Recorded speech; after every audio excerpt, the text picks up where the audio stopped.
Overall, the governor's budget proposal today, it's a good starting spot, a good step-off point. We're looking at a $29.4 billion budget. It marks a 3%, over a 3% increase of last year's spend. The increase obviously in education funding is something that we'd like to see.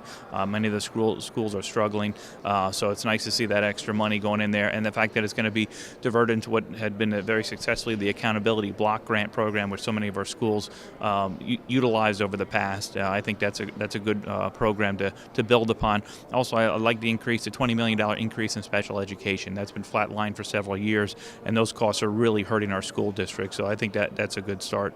Obviously, there's some good things in the budget. Some of the increases basically in education, as well as I like the over $24 million additional going into the intellectual disabilities for the waiting list, to eliminate those waiting lists. Or several of our families are struggling waiting for those services. We want to get those people off the waiting list and into the services. So that was something else I'd like to see increase.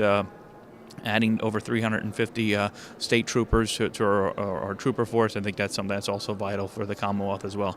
Some of the concerns I have with the budget, I think we'll be working through that as our House puts forth our budget. We'll be having meetings with the Appropriations Committee and staff. I've already spoke to the Appropriations Chair about some of the concerns I have, and I'm looking forward to working together to get an on-time budget done that doesn't raise taxes, but really provides the services that we need in Carbon County.